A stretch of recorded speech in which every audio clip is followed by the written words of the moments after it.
Terkuak bagaimana awal dari Ferdy Sambo menyebar rekayasa pembunuhan Brigadir Nofriansyah Yosua Huta Barat alias Brigadir J. Orang pertama yang mendapat informasi rekayasa pembunuhan tersebut adalah anak buahnya sendiri yaitu Ex-Karopaminal Divisi Propam Polri, Brigadir Jenderal Hendra Kurniawan. Dikutip Viva dari SIP Pengadilan Negeri Jakarta Selatan, terdakwa bersama-sama dengan saksi Ferdy Sambo, Arif Rahman Arifin, Cak Putranto, Baikuni Wibowo, Agus Nurpatria Adipurnama, Irfan Widianto, masing-masing dalam berkas perkara terpisah. Dalam surat dakwaan tersebut, jaksa mengatakan bahwa Ferdy Sambo memang mempunyai niat untuk merekayasa sebuah peristiwa di rumah dinasnya yang beralamat di Kompleks Polri, Duren 3, Pancoran, Jakarta Selatan. Peristiwa tersebut ialah pembunuhan terhadap ajudannya sendiri, yaitu Brigadir Yosua. Saksi Ferdy Sambo timbul niat untuk menutupi fakta kejadian sebenarnya dan berupaya untuk mengaburkan tindak pidana yang telah terjadi, sehingga salah satu upaya yang dilakukannya yaitu menghubungi terdakwa Hendra Kurniawan sekira pukul 17.22 WIB, begitu bunyi kronologi yang dikutip SIP PEN Jakarta Selatan pada Kamis 13 Oktober 2022. Kemudian dalam surat dakwaan disebutkan bahwa Ferdy Sambo memerintahkan Hendra untuk segera datang ke rumah dinasnya karena ada suatu peristiwa yang perlu dibicarakan. Hendra kemudian tiba pukul 19.15 WIB. Saat pertemuan itu, Sambo merekayasa cerita sesuai dengan berita yang tersebar pertama kali. Sambo menceritakan kepada Hendra bahwa istrinya, yaitu Putri Chandrawati dilecehkan oleh Brigadir Yosua.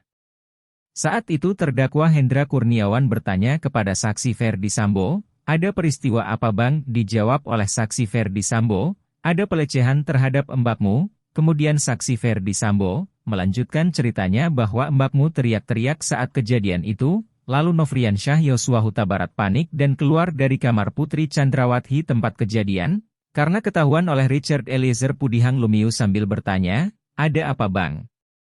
Ternyata Nofriansyah Yosua Huta Barat yang berada di lantai bawah depan kamar tidur Putri Chandrawati tersebut bereaksi secara spontan dan menembak Richard Eliezer Pudihang Lumiu yang berdiri di tangga lantai 2 rumah saksi Ferdy Sambo, tulis isi dakwaan tersebut. Kemudian, Sambo mengatakan Richard membalas tembakan Yosua. Tembakan Richard mengakibatkan Yosua tewas.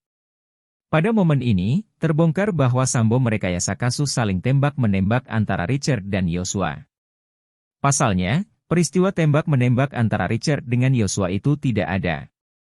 Sehingga terjadilah saling tembak-menembak di antara mereka berdua yang mengakibatkan korban jiwa yaitu Nofriansyah Yosua Huta Barat meninggal dunia di tempat kejadian. Inilah cerita yang direkayasa saksi Ferdy Sambo lalu disampaikan kepada terdakwa Hendra Kurniawan, ujarnya.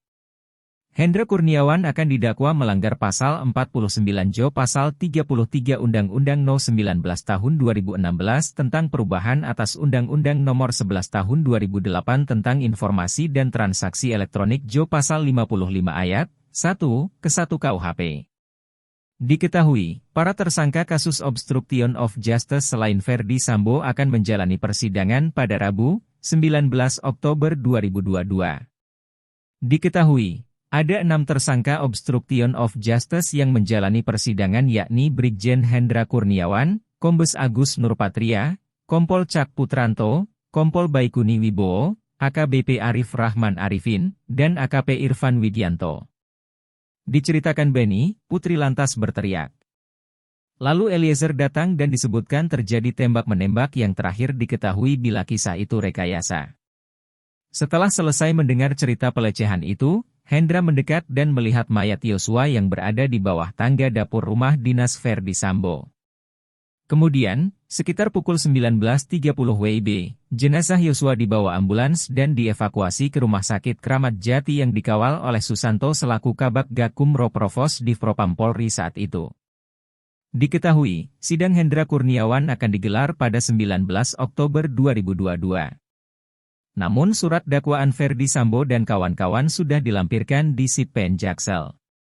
Hendra Kurniawan akan didakwa melanggar pasal 49 Jo pasal 33 Undang-Undang No. 19 Tahun 2016 tentang perubahan atas Undang-Undang Nomor 11 Tahun 2008 tentang informasi dan transaksi elektronik Jo pasal 55 ayat 1. Ke 1 KUHP.